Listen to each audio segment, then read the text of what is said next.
Singiza TV. Yesu ashimwe cyane avandimwe dusangiye gucungurwa bene data inshuti z'umusaraba. Nezeye Imana cyane impaye n'umwanya kugira ngo tubane dusangire ijambo ry'Imana.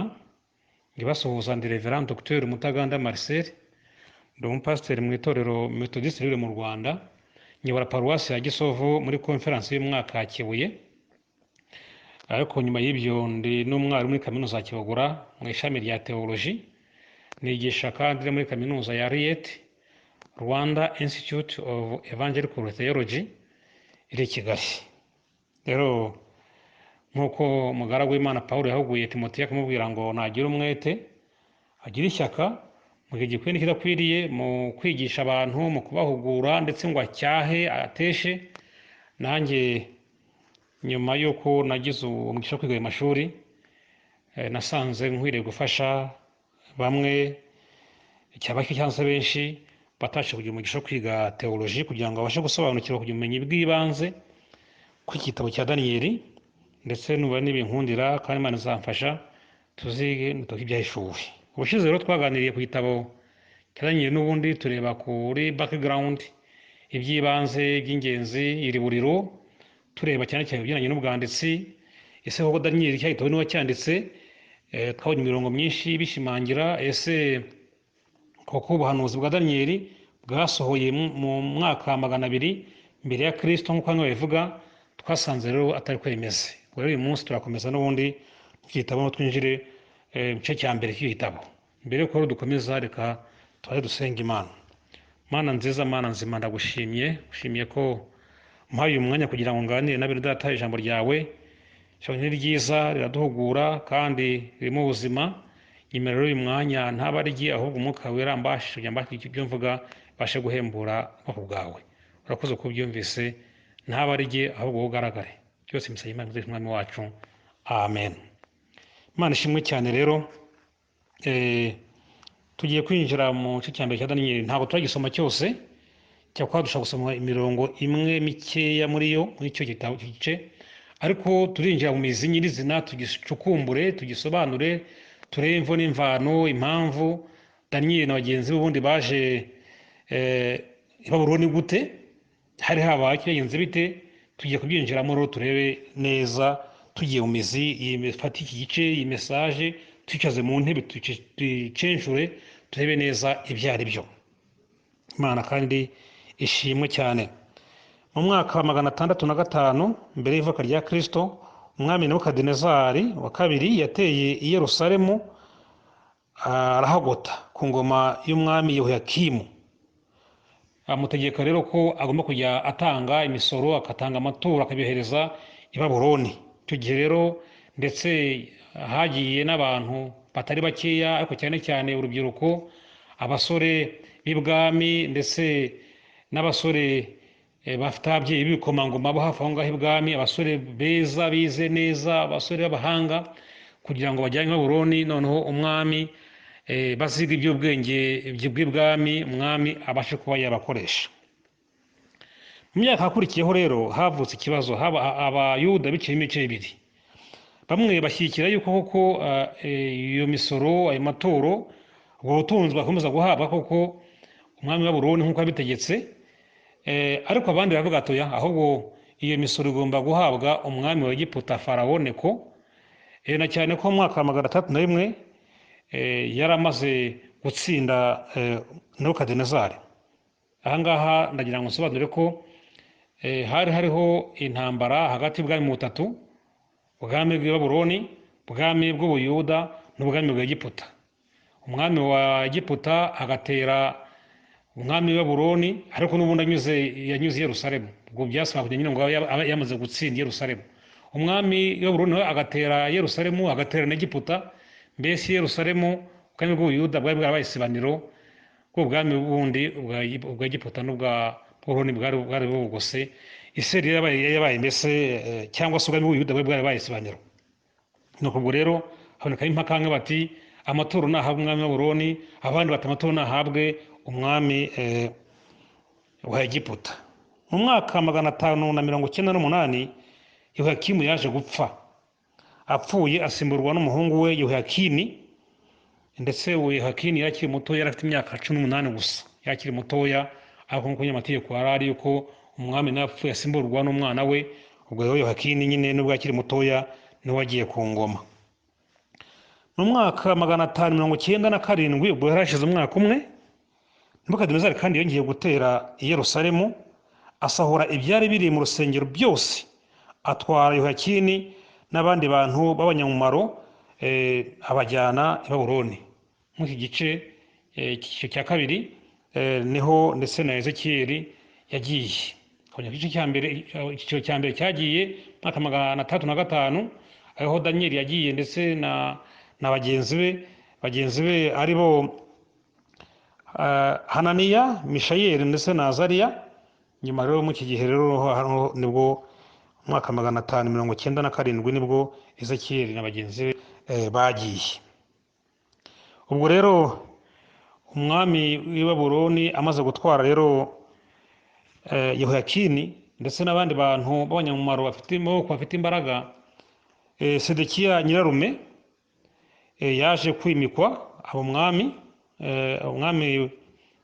w'Ubuyuda, ariko ndetse aza kuza ndetse no kwivumbura ku mwami w'i Babuloni kujya kohereza yo amaturo, koherezayo ubutunzi, arivumbura aranga, ntiyakomeza kubyoherezayo.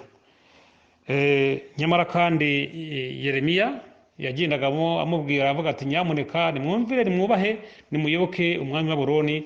Ariko uyu nguyu Sedekiya aranga, aravuga ati ntishoboka, arabisuzugura.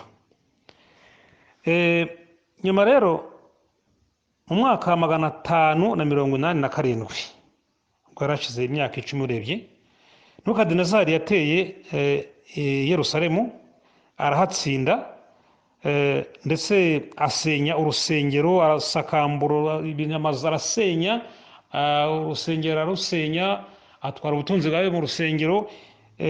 Iyo usomye muri Yeremiya 52 niho basobanura neza uko byagenze, ndetse n'ubutunzi, agaciro k'ubutunzi bwawe buri mu rusengero uwo mwami yatwaye.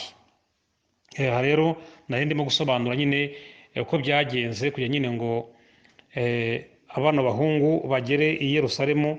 Mwumvise intambara zabaye, umwami wa Babuloni atera Yerusalemu, umwami wo muri Egiputa atera Yerusalemu, ukuntu hari isibaniro. Reka dusome muri Daniyeli igice cya mbere, duhere ku murongo wa mbere twumve. Mu mwaka wa 3 Yehoyakimu umwami w'Abayuda ari ku ngoma, Nebukadinezari umwami w'i Babuloni yateye Yerusalemu, arahagota. Uwiteka Imana amugabiza Yehoyakimu umwami w'Abayuda hamwe n'ibintu bimwe byo mu nzu y'Imana, abijyana mu gihugu cy'i Shinari mu rusengero rw'Imana ye, maze abishyira mu nzu y'ububiko bwayo. Nuko umwami ategeka Ashipenazi umutware w'inkone ze kuzana abana b'abasore bamwe bo mu Bisirayeli bo mu muryango w'umwami n'ab'imfura bandi batagira inenge, ahubwo b'abanyaburanga, b'abahanga mu by'ubwenge bwose, bajijuka mu byo kumenya, b'ingenzuzi mu by'ubwenge, kandi batinyuka guhagarara mu nzu y'umwami kugira ngo abigishe ubwenge bw'Abakaludaya n'ururimi rwabo. Imana kidufashe. Aha ngaha rero noneho twinjiye nyirizina, nari musobanura uko byagenze, intambara zatewe n'ukuntu bari abasore baje, ko twabonye ko ari mwaka 605 mu cya gitero nyine umwami Nebukadinezari yagabye i Yerusalemu nyine ku ngoma y'umwami Yehoyakimu. Iyo urebye iki gitabo cya Daniyeli igice cya mbere gifite imirongo 21, yigabanyije mu byiciro bitatu. Icyiciro cya mbere kiva ku murongo wa mbere kugera ku murongo wa 4, aho ngarukiye, aho umwami Nebukadinezari yateye Ubuyuda, akanyaga ibintu byo mu rusengero ndetse n'abana beza b'abahanga. Akiciro ka kabiri kava ku murongo wa 4 cyangwa wa 5 kugeza ku murongo wa 16. aho abana b'abahungu b'abasore banze kurya ibyo kurya by'umwami kuko bari bazi ko bibatekerejeje ikigirwamana cyangwa se imana y'abanyaburoni ariyo yitwaga beri tuze kuza kuyibona. Abasore rero banga kubirya, basaba kujya birira ibishyimbo gusa ndetse bakanywa n'amazi iminsi 10. Noneho rero kuva ku murongo wa 17 kugeza 21 hakavuga uko abo basore nyine bagaragaye imbere y'umwami, uko bari bameze bari imbere y'umwami, ukuntu batigeze bananuka, ukuntu bageze imbere y'umwami n'ubundi bafite ubuhanga bukomeye cyane, ndetse birivuga ngo mu buryo umwami yabazaga bose byose barafite ubwenge bukubye inshuro 10 ubw'abakonikoni. Reka rero nsobanure gato kugendanye n'ariya mazina yabo, hari icyo avuze ndetse n'amazina bahawe kuko nabyo afite icyo avuze. Amazina y'abari abasore mu buryo busanzwe mu ruheburayo yari amazina n'ubundi yerekera ku Mana, kuri Yahwe. Ya mazina yerekera ku Mana, ku Uwiteka Imana ishobora byose, amazina yawe niko yari ameze. Babiri barafite amazina aherwa na Eri, Daniyeli na Mishayeli. Eri tumva ko ahangaha aherwa na Eri. Andi aherwa na Iya, Hananiya, undi akitwa Azariya. Ya yose ari Eri na Ya yose ni amazina avuga kuri Elohim no kuri Yahwe, amazina y'undi agaragaza yuko yerekeje ku Mana ishobora byose, Imana nyamana, Imana nzima. Reka turebe rero icyo amazina yarasobanuye mbere ko dukomeza. Daniyeli ushire nana nisobanuye ku ngendo sobanura uyu munsi. Daniyeli isobanura ngo Uwiteka niwe mucamanza wanjye, Imana niwe mucamanza wanjye, God is my judge. Nyuma rero ariko Daniyeli ntiyarigumanye, ndarangiye namvuga izina rimwe, noneho turebe n'iryo yahawe. Ahangaha mumva ko nkuko mbivuze Daniyeli, iyo Eri bivuga Imana ishobora byose, Eri ntabwo yarigumanye rero, ahubwo agezeyo yiswe Belteshazari. Mbibutse yuko ndetse n'umuhungu wa Nebukadinezari ariko yitwaga Belteshazari, bisobanura ngo Beri protect his life. Beri nirinde ubugingo bwe, nirinde ubuzima bwe. Ni ukuvuga ngo mbese ngo Daniyeli bamuragije Beri. Beri yari Imana nkuru y'Abanyababuroni, bamuragiza rero ko ubuzima bwe bugomba kurindwa na Beri, aho kurindwa na Eri y'Imana ishobora byose, ahubwo bavuga ngo we ubuzima bwe narindwe na Beri. Undi mugenzi we yari Hananiya. Hananiya bisobanura ngo Yahwe is gracious. Yahwe is gracious. Tugiye ikintu Kinyarwanda tuvuga ngo Uwiteka ni nyir'ubuntu, Uwiteka nyir'ubuntu. Hananiya rero ntiyarigumanye, ahubwo yaje kuza kwitwa Shadrach. Shadrach bisobanura ngo command of Aku. Command of Aku cyangwa se umuyobozi wa Aku. Aku yari cyari kirwamana cy'izuba. Ubwo rero we bamuragije Aku, command of Aku, niko Shadrach bisobanura. Izina rye rya Hananiya aryambuwe yiswe Shadrach, ugereranywa n'umukomanda wa Aku, kandi Aku akaba nawe cyari kirwamana. Ahangaha ndyango kugenda bisobanuka. Undi mugenzi wa Daniyeli wundi yari Mishayeli. Mishayeli bisobanura ngo who is like God, cyangwa se ninde uhwanye n'Imana ishobora byose, ninde. Nicyo Mishayeli bisobanura, who is like God, cyangwa se ninde uhwanye n'Imana. Mishayeli rero bari mwambuye bamwita Meshaki. Meshaki bisobanura ngo who is what Aku is. Who is what Aku is, cyangwa se ninde umeze nka Aku. Aku tubonye ko nawe nyine cyaza cyakirwamana, ubwo nacyo basengaga. Noneho rero Mishayeli noneho yariswe ninde uhwanye n'Imana, who is like God. Noneho ubwo bo bavuga ngo ninde uhwanye na Aku. ubwo ngo nawe ubuzina rye nyine baba barihinduye. Undi ni Azariya.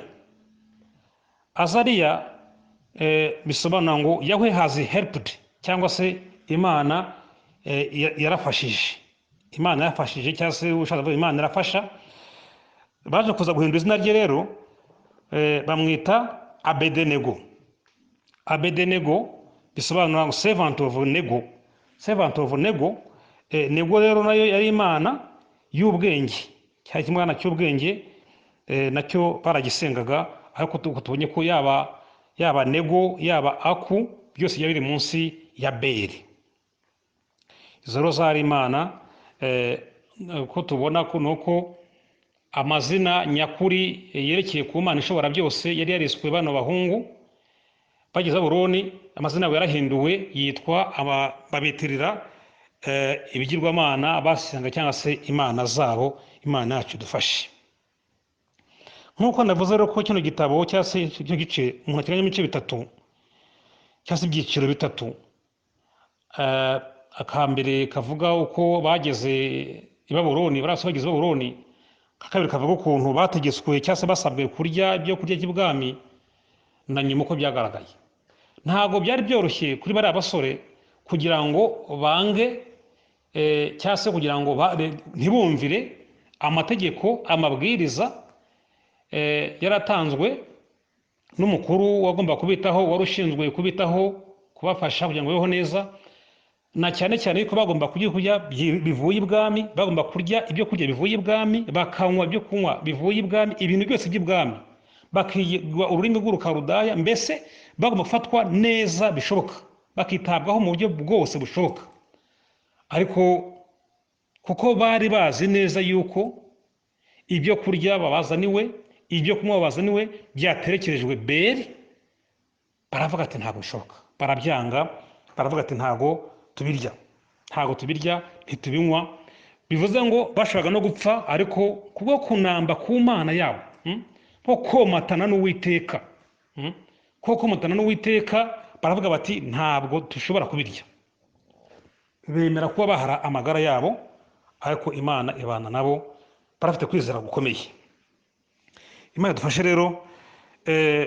Babwiye rero wagombaga kubitaho, baravuga ati twebwe ntabwo turya ibyo kurya by'umwami, ntitunywa n'ibyo kunywa bye, nta kibazo, tugerageze twinywere amazi, turye n'ibishyimbo gusa, uduhe iminsi 10 yo kutugerageza. Iminsi 10 nishira uzaze utugeranye n'abandi uturebe. Ubu rero bitagaho yabikoze, ariko bimukara ko yafite impungenge, ariko aravuga ati reka nze mbikore ndebe. Abo basore rero kuko bari bamaramaje muri bo kubaha Imana, ntabwo Imana yabatereranye. Haleluya. Ntabwo Imana yabatereranye.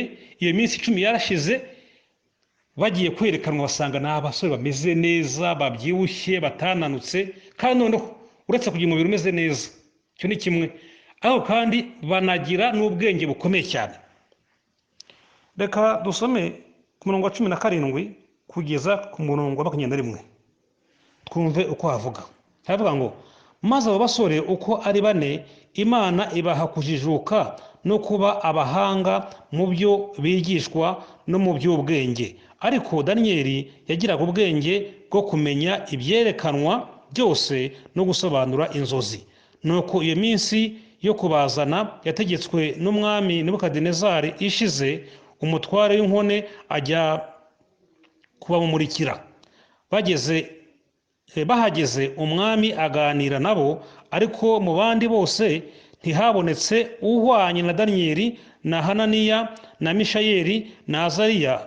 Nicyo cyatumye abagira abakozi be mu ijambo ryose ry'ubwenge no kumenya icyo umwami yabazaga. Yabonaga barusha abakonikoni n'abapfumu bose bari mu gihugu cye cyose inkubwe 10. Nuko Daniyeli agumaho ageza ku mwaka wa mbere umwami Kuro ari ku ngoma. Imana yacu dufashe. Birasobanutse neza yuko gukiranuka kubaha Imana byabarengeye, byabatabaye kunamba ku Mana, komatana n'Imana byatumye badakorwa n'isoni, haba mu bwenge bigenda neza, haba no ku mubiri bigenda neza. Ijambo cyangwa somo twakuramo aha ngaha muri kino gice no umumaro wo komatana n'Imana, umumaro wo kunamba ku Mana, umumaro wo kudasuzuguza Imana.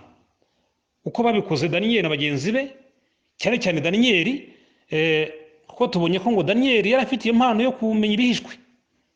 Daniyeli yagira ubwenge bwo kumenya ibyerekanwe byose no gusobanura inzozi. Tuzabona dukomeza ko agiye azisobanura nyine koko iyo mpano Imana yarayimuhaye, ariko na bagenzi be bari kumwe nawe bose bamaramaje komatana n'Imana kandi bagendekera neza. Rero ndakwifuriza komatana n'Imana, ndakwifuriza kunamba ku Mana, ndakwifuriza kudacogora. Ntabwo byari byoroshye, ntibyari byoroshye muri icyo gihe cyabo, ariko bahisemo babateho kugira ngo n'ubundi dusuzuguze Imana, reka tuyinambeho, reka twomatane nayo, nidushaka tuzapfe. Ariko Imana yarabarengeye, kandi ko tuzajya tubibona bagize promotion, cyane cyane Daniyeli, ariko na bagenzi be ntabwo byaguye nabi, ko bahwiteka ni byiza. Imana ishimwe. Rero ndakwifuriza kugira ngo umere nka Daniyeli, ndakwifuza kugira ngo umere nka bagenzi be, y'ishyaka ryo komatana n'Imana. By'umwihariko muri ibi bihe tubayemo, ibihe navuga abantu benshi bacitse intege, abantu benshi banambutse, abantu benshi bafite inzitwazo, bafite impamvu zo kuba baravuye ku Mana, bafite impamvu zo kuba batagikorera Imana, bafite impamvu baravuye mu muhamagaro, bafite impamvu bitwaza. Ariko Daniyeli niyo impamvu yari azifite. Ishobora kuba yavuga ati situation mbayemo ntinyemerera kumenya kunamba ku Mana, ngiye kwemera njye ibyo kurya by'ibwami, ngiye kwemera nkwe vino y'ibwami, nta kundi nta uzandenganya, situation ndimo iragoye. Ariko burya ni byiza gukiranuka ku gato no ku kanini, gukiranuka uraheherereye, gukiranuka muri situation ikomeye cyane. Barabishoboye rero banamba ku Mana, nayo Imana ntiyabatereranye. Nkwifuza kugira ngo muri iyi minsi we gucika intege, muri iyi minsi we gusubira inyuma, muri iyi minsi unambe ku Mana, nayo ntizagutererana, nayo izakugirira ibambe. Amen. Imana ishimwe. Rero reka dusenge Imana, tuzakomeza n'ubundi ubutaha n'igice cya kabiri. Mana nziza, Mana nzima, Mana nkuru, uyu mwanya ndagushimiye cyane, ndakubashye, ngushimiye kuri Imana idatererana abayisunze, uri Imana idatererana abayikorera, ntutererana abakunambyeho, ntutererana abagambiriye, abamaramaje guhesha icyubahiro. Uko niko abikoze kuri Daniyeli na bagenzi be mu bihe bikomeye bari mu bunyage. Mwami mwiza, abanye nabo ntubatererana, baguhesha icyubahiro Mwami Yesu. Nuko rero n'ubundi natwe muri ibihe tubayemo bikomeye biruhije, utube hafi, tube hafi, utwongera imbaraga, udusiga amavuta, tuvaneho inzitwazo, tuvaneho impamvu zidafite ishingiro zituma tujya kure yawe, ahubwo Umwuka Wera akomeze kubana natwe. Umwuka Wera abane natwe, kandi Umwuka Wera atubashishe kunambaho. Urakoze cyane rero kubyumvise byose, mbisabye Imana kuri Yesu Umwami wacu. Amen. Murakoze rero. Abashaka kumvugisha, telefoni yanjye MTN ni 0788 5karindwi 637 6karindwi, 0788 5karindwi 637 6karindwi. Tigo yanjye ijya gusa na MTN, uhindura gusa 8 ubanza ukahinduramo 2, ni 0728 5karindwi 637 6karindwi. Murakoze rero, Imana umugisha. Shalom shalom.